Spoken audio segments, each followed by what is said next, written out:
अगली हम बात कर रहे हैं इसमें निर्वहन कृषि हो गई हमारी, स्थानांतरित कृषि हो गई। ठीक है,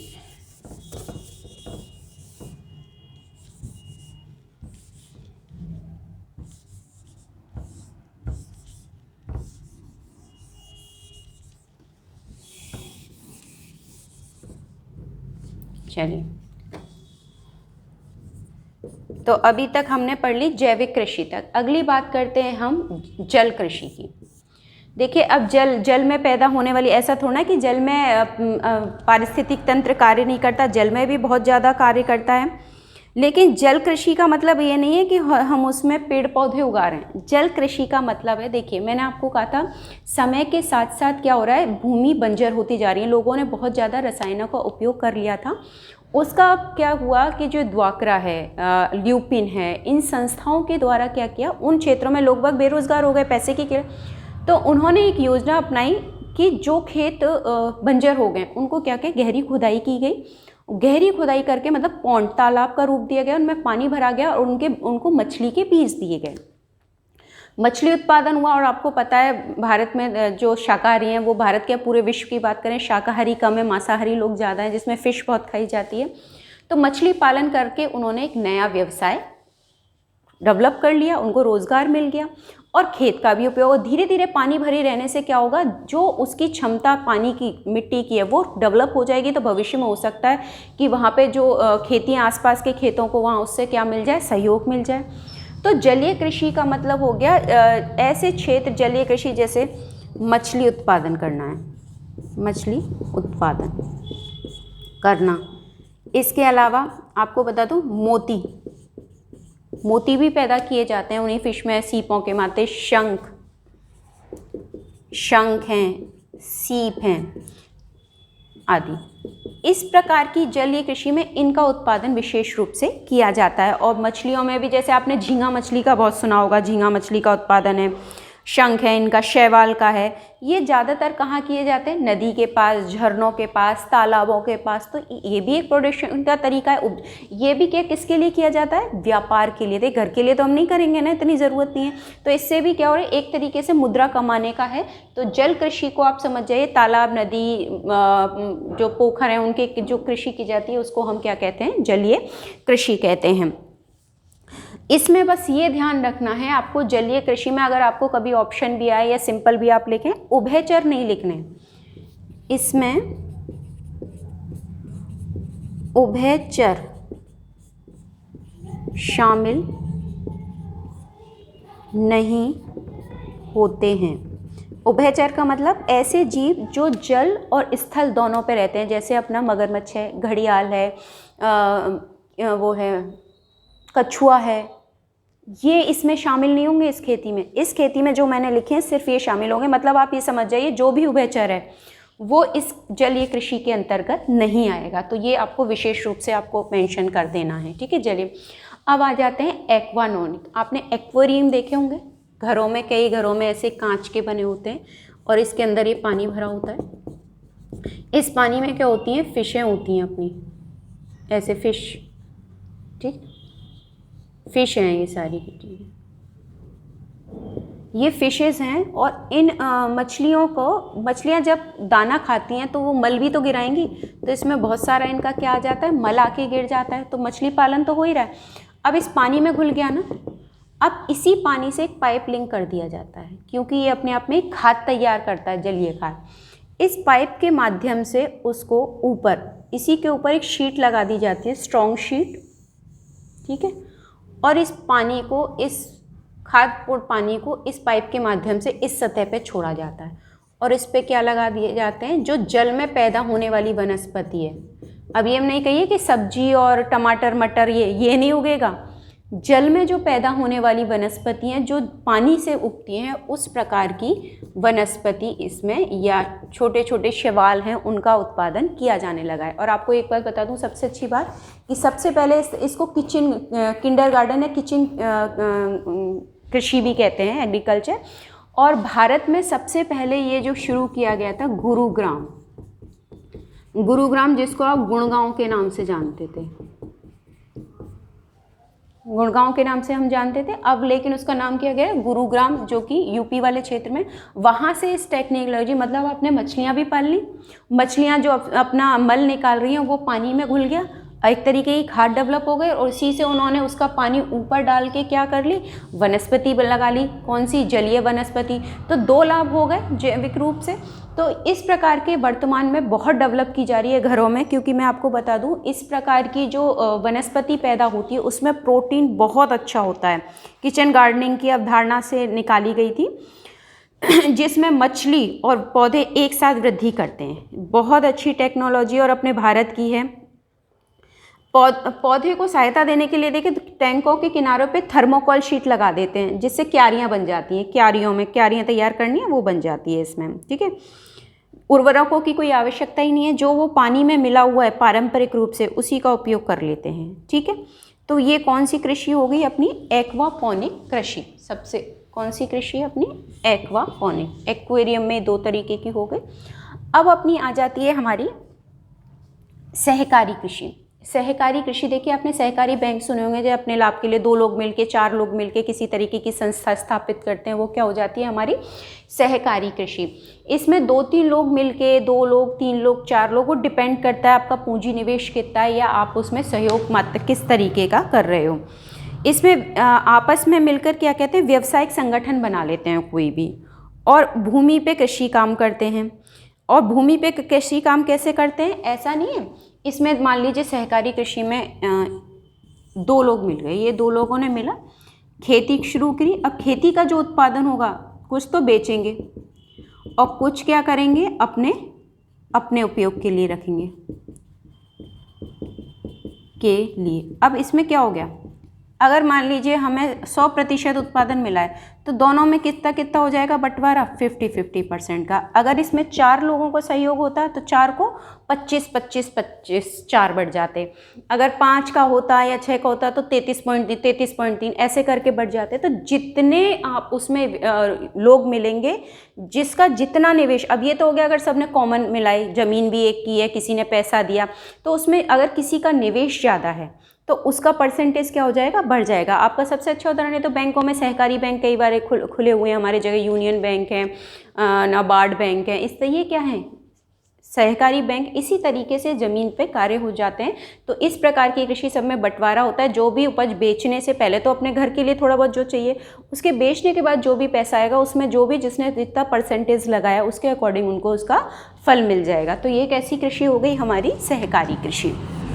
ठीक है, सहयोग से, सीधी सी बात है, क्या करते हैं? सहयोग से संस्था स्थापित कर कृषि कार्य करना। ठीक है, सिंपल सी बात है ये तो। अब आ जाते हैं हमारी समुद्री शैवाल कृषि। देखिए समुद्र में बहुत सारी शैवाल होते हैं, फिशेज होते हैं। मैंने कहा था पूरा का पूरा पारिस्थितिक तंत्र जितना आपको ज़मीन पे दिखाई देता है उससे कई गुना ज़्यादा समुद्र ज़्यादा है। तो उसमें समुद्री देखिए शैवाल भी एक तरीके की क्या है? वनस्पति है, जिसका जो हम उपयोग करते हैं औषधि है, व्यवसाय है, खाने के रूप में किया जाता है। इसमें जो समुद्री शैवाल होता है उसकी सबसे अच्छी विशेषता है इसमें विटामिन और खनिज बहुत होते हैं।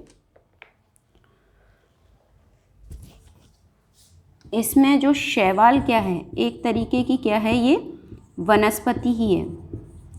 और इसमें क्या बहुत अच्छा होता है, इसमें खनिज एंड विटामिन से भरपूर होता है। और इसमें एक और चीज़ आपको बहुत अच्छी बताऊं कि जो क्लोरेला शैवाल है, जब अंतरिक्ष में जो यात्री जाते हैं तो वो अपने खनिजों की, विटामिन्स की पूर्ति करने के लिए इसी को खाते हैं। हल्का होता है, स्टोरेज हो जाता है, तो वहाँ पे जो वो अपनी आपूर्ति करते हैं वो इस समुद्री शैवाल कृषि का जो एक विशेष प्रकार का मैं आपको नाम और बता रही हूँ उसको कहते हैं हम क्लोरेला नामक शैवाल। क्लोरेला नामक शैवाल कहाँ यूज़ होता है? अंतरिक्ष में यात्रियों के भोजन के लिए बहुत अच्छा है। वनस्पति का नाम करेला से याद कर लेना, क्लोरेला। प्रोटीन युक्त होता है। भारत में अगर बात करें कहाँ कहाँ होता है तो कच्छ की खाड़ी है, मन्नार की खाड़ी है, मतलब जितने भी खाड़ी क्षेत्र हैं, कच्छ की खाड़ी का क्षेत्र है आपका ये, तो अपने यहाँ हो जाती है। मन्नार की खाड़ी के क्षेत्र में यहाँ होती है। उड़ीसा के पास तटवर्ती चिल्का झील के पास वाले इलाके में होती है। तो जहाँ जहाँ खाड़ी, और लक्षद्वीप वाले इलाके में भी बहुत अच्छी होती है, लक्षद्वीप में। तो इन क्षेत्रों में क्या होती है हमारी 1 2 3 4 5 क्षेत्रों में। तो अब इसका डेवलपमेंट देखिए अंडमान निकोबार की तरफ भी किया जा रहा है। इस कृषि का डेवलपमेंट कहाँ किया जा रहा है, अंडमान निकोबार की तरफ भी किया जा रहा है। तो दोनों अपने द्वीपीय क्षेत्र, इसके अलावा मन्नार की खाड़ी, कच्छ की खाड़ी, उड़ीसा के चिल्का झील के पास का क्षेत्र, वहाँ पे इसका डेवलपमेंट किया जा रहा है। तो बहुत ही इंपॉर्टेंट है और मैंने आपको बता दिया इंपॉर्टेंस इसकी कितनी ज़्यादा है। इसके अलावा देखिए इसका ईंधन के रूप में भी उपयोग होता है। और कैंसर के इलाज में इसका बहुत वर्तमान में उपयोग किया जा रहा है, इसीलिए बहुत कॉस्टली भी बिकती है। तो मनी भी मिल रही है, इलाज भी हो रहा है। इसके अलावा सौंदर्य प्रसाधकों में इसका उपयोग हो रहा है, क्योंकि जहाँ खनिज लवण है, जाहिर सी बात है स्किन के लिए खनिज लवण मतलब स्किन ग्लोइंग, आपकी स्किन के लिए काम हो रहा है। तो ये हो गई हमारी कौन सी, समुद्री शैवाल कृषि। अगली बात करें हम संविदा कृषि की। संविदा कृषि देखिए,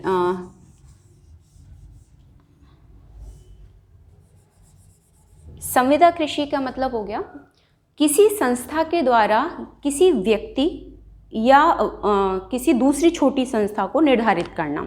जैसे मान लीजिए इसका उदाहरण हम किसी भी कृषि का ले सकते हैं। किसी के पास खेत है तो मान लीजिए किसी संस्था को, किसी विशेष बड़ी संस्था को उससे आलू लेना है, तो वो क्या करेगी, उस व्यक्ति को जिसके पास खेत है, तो कहता है खेत तुम रखो, बाकी की सारी चीज़ मैं प्रोवाइड कराएं, हमारी कंपनी प्रोवाइड करेगी, आपको अच्छे बीज देगी, आपको पूंजी निवेश करेगी, सिंचाई के साधन उपलब्ध कराएगी, आपको टेक्नोलॉजी उपलब्ध कराएगी। इवन आपने जो भी प्रोडक्शन किया है वो आपको कहीं लेके नहीं जाना, कंपनी के खुद आके उस सामान को आपसे लेके जाएंगे, तो आपके खेत से ही माल बिक जाएगा। इस प्रकार की खेती को क्या कहते हैं, संविदा। मतलब उन्होंने सारा खेत सिर्फ किसान का है, बाकी की सारी चीज़ कौन दे रहा है, कंपनी दे रही है। देखिए इसका उदाहरण है भारत मैकडोनाल्ड, आपने सुना है मैकडोनाल्ड के पिज़्ज़ा हैं, बर्गर्स हैं, चिकन आइटम्स हैं। तो जो पिज़्ज़ा में या बर्गर में जो आलू चाहिए होता है तो वो ये लेते हैं, या फिर इसके लिए अपने मक्का चाहिए होता है। तो जिन क्षेत्रों में इसका उत्पादन अच्छा होगा वहाँ से इनको ये प्रोडक्शन लेते हैं।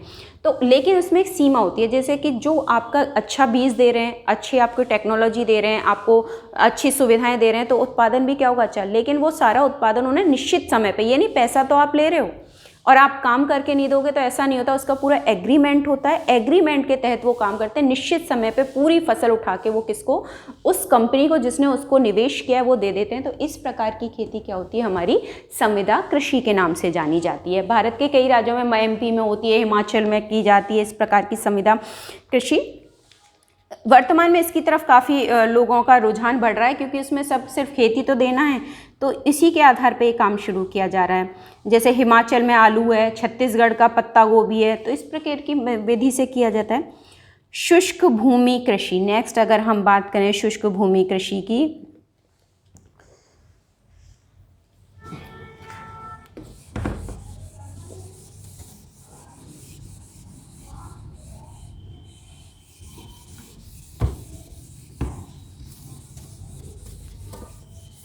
अगली बात करते हैं हम शुष्क भूमि कृषि।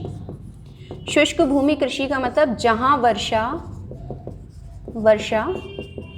75 सेंटीमीटर से कम हो। जब पानी की कमी है तो किसके माध्यम से की जाएगी, सिंचाई के माध्यम से। अब सिंचाई भी तो तब की जाएगी जब वहाँ पे आसपास नहरें हों, नदियाँ हों, या भूमिगत जल। आजकल तो सभी चीज़ बहुत कम है, भूमिगत जल स्तर धीरे धीरे गिरता जा रहा है, बारिश इतनी हो रही नहीं, तो नदियों में भी पानी की कमी है। तो इन क्षेत्रों में क्या होता है कि कम पानी में अच्छा उत्पादन लिया जाए, तो उसके लिए कई पद्धतियाँ अपनाई जाती हैं, जैसे फव्वारा विधि, बूंद बूंद सिंचाई विधि, जिसे ड्रिप लैगिंग सिस्टम भी कहते हैं। तो ऐसी विधि जिनके माध्यम से पानी क्या होता है, नमी बनी रहे। देखो जब जब ज़्यादा पानी डालते हैं खेतों में तो वाष्पीकृत हो जाता है। इसमें क्या होता है, फव्वारे के माध्यम से धीरे धीरे, या पाइप डाल देते हैं, उनमें छेद होते हैं जगह जगह। ऐसे ये मान लीजिए खेत है, इसमें यहाँ पाइप बिछा दें और इनमें जगह जगह खेत होगा, पानी निकलेगा तो रिस रिस के जाएगा, तो नमी बनी रहेगी और वाष्पीकरण कम होगा, तो इससे क्या होगा, उत्पादन अच्छा मिलेगा। भारत के 22% से ज़्यादा जो क्षेत्र हैं वो शुष्क भूमि क्षेत्र के अंदर आते हैं, जिसमें राजस्थान तो आपका हमारा सबसे पहले आता है, क्योंकि राजस्थान में तो 25 सेंटीमीटर से भी कम वर्षा होती है पश्चिमी मरुस्थलीय क्षेत्र में। इस क्षेत्र में होने वाली जो खेती होती है वो ज़्यादातर होते हैं मोटे अनाज, जैसे बाजरा है, ज्वार है, गेहूं है, चना है। इस तरीके की जो मोटे अनाज होते हैं वो इन क्षेत्रों में बहुत उत्तम किस्म के होते हैं। इसके अलावा राजस्थान के अलावा पंजाब है, हरियाणा है, इस क्षेत्र में ऐसा नहीं है कि बस सिर्फ राजस्थान ही आता है, इसमें गुजरात आ जाता है, आंध्र प्रदेश, तेलंगाना, कर्नाटक, ये सभी आ जाते हैं, जिसमें क्या करते हैं, वर्षा जल को इकट्ठा करते हैं।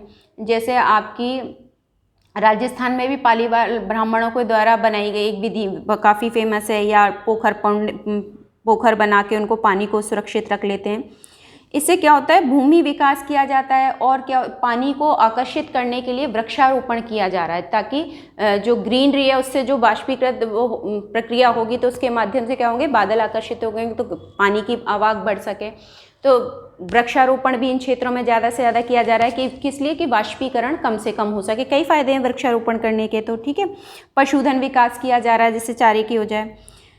इसके लिए आपको बता दूं, भारतीय सूखा खेती अनुसंधान परियोजना ये है अपनी बिरसा कृषि विश्वविद्यालय में है, ठीक है, जहाँ पे मिट्टी के अनुसार उसमें कौन सी फसल अच्छी हो सकती है, अच्छी टेक्नोलॉजी का अच्छी उपज प्राप्त करने के लिए किया जाएगा, ठीक है। तो ये हो गई हमारी शुष्क कृषि पद्धति। अगली हम बात करें ट्रक फार्मिंग। ट्रक फार्मिंग का नाम आते ही सीधी सी बात है, इसमें ट्रक फार्मिंग जो शब्द है ये लिया गया है अमेरिका से। ट्रक फार्मिंग, ठीक है, कहाँ से लिया गया, अमेरिका से लिया गया। ट्रकों के माध्यम से चीज़ों को एक स्थान से दूसरे स्थान, और इसमें विशेष रूप से क्या होती हैं, फल, सब्जियां और फूल, इनको एक स्थान से दूसरे स्थान पर ले जाने के लिए ट्रकों के माध्यम से क्या होता है, एक स्थान से ये सारी चीज़ों का लेन देन होता है, तो इसलिए इसको क्या कहा जाता है, ट्रक फार्मिंग। तो इस प्रकार टोटल हमारी कितनी प्रकार की कृषि हो गई, 14 प्रकार की कृषि हो गई है, और मैंने सबका आपको मीनिंग बता दिया। लेकिन कुछ कृषि के प्रकार हैं, जैसे मैंने कहा था स्थानीय कृषि को स्थानीय नाम अलग अलग, स्थानांतरित कृषि के स्थानीय नाम अलग अलग हैं। ऐसे ही कृषि के कई प्रकार भी हैं, तो उनके बारे में मैं भी आपको बता दूं। आपने नाम सुने होंगे, सेरीकल्चर, एपीकल्चर, विटीकल्चर। तो देखिए है इसमें सेरीकल्चर,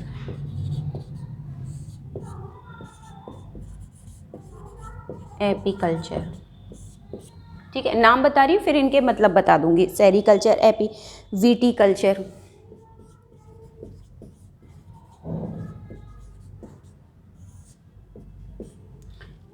ये कुछ नाम तो आपने सुने ही हुए, ऐसा नहीं है कि आज ही बता रही हूँ। फ्लोरीकल्चर है, वर्मी कल्चर है,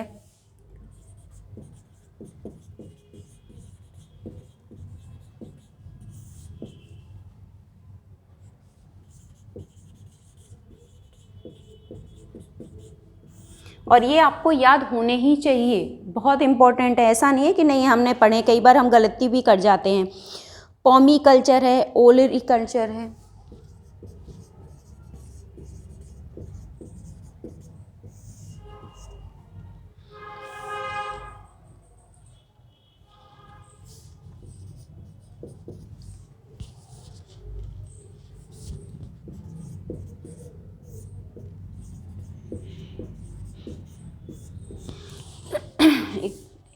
नाम ध्यान से और फिर इनके मतलब भी हम समझ लेंगे।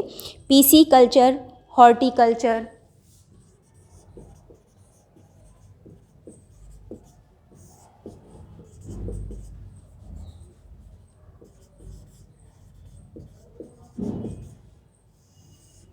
पहले इनके बारे में पढ़ लेते हैं, क्योंकि फिर मैं इनके आगे लिखूंगी तो उसके हमें मायने भी पता होना चाहिए। जगह दो तो एरोपोनिक्स भी रह गए, हाइड्रोपोनिक्स रह गया। चलिए, जो सेरीकल्चर है वो होता है हमारा रेशम के कीट पर, रेशम कीट।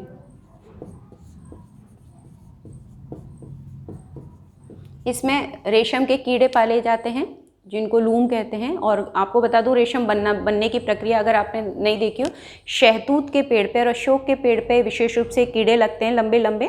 इनको एकत्रित किया जाता है और उनको खौलते पानी में डाल दिया जाता है कीड़ों को, क्योंकि उनके अंदर एक विशेष प्रकार की लार सी निकलती है। जब एक खौलते पानी में डाल देते जाते हैं तो उसमें से वो लार्वा निकल आता है, उसको खींच खींच के क्या बनाया जाता है, रेशम। तो कीड़ों को मार के ये रेशम बनाया जाता है, इसे कहते हैं सेरीकल्चर। नेक्स्ट बात करें एपीकल्चर, तो एपीकल्चर आपने जगह जगह मधुमक्खी पालन देखे होंगे, बक्से रखे रहते हैं मधुमक्खी पालन। और आपने अपने क्षेत्र में देखा होगा सरसों के खेत के आसपास एक वाइट कलर के बॉक्स लगा देते हैं, जहाँ से मधुमक्खियाँ उड़ के जाती हैं, रस लेके आती हैं और उसमें घुस जाती हैं तो शहद बनता है। आजकल तो क्योंकि वो भी नहीं सुविधा रही है तो कई लोग तो चीनी का घोल डाल के बना लेते हैं, तो वो शुद्ध नहीं होता है। लेकिन एपीकल्चर मतलब मधुमक्खी पालन से रिलेटेड है। विटीकल्चर की बात करें तो अंगूर उत्पादन,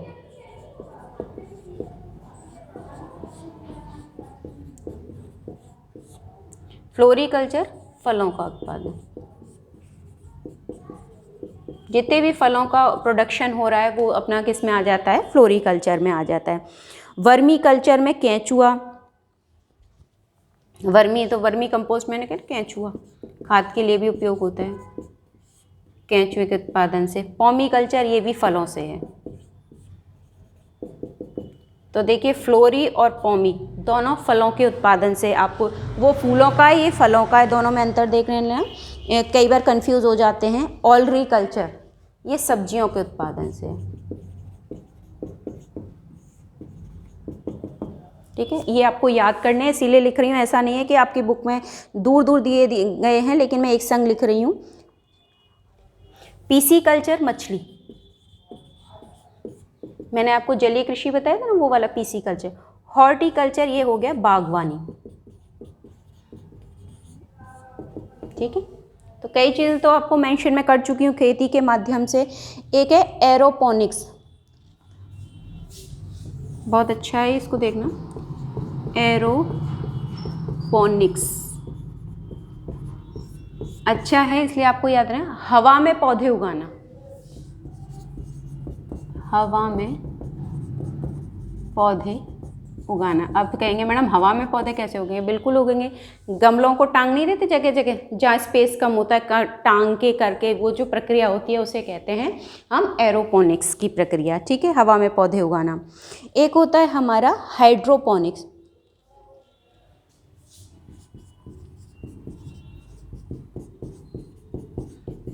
जलीय कृषि बताई थी, ये उसी का उदाहरण है, जल में पौधे उगाना। तो आपका जो जलीय कृषि है या एक्वापोनिक्स मैंने आपको बताई थी, ये उसी से रिलेटेड है, तो ये भी आपको याद करने हैं। तो इस तरीके से अभी तक जो भी मैंने आपको बताई, हमारे भारत में कौन कौन सी कृषि हो रही है विश्व स्तर पे, मैं भारत को रिलेट करके ही बता रही थी आपको। तो भारत में टोटल 14 प्रकार की कृषि होती है। मैंने फिर कृषि में किसको स्थानीय नाम दिया था, किस किस कृषि को किस नाम से जाना जाता है, ये भी आपको याद करना है। अगला टॉपिक जो हमारा है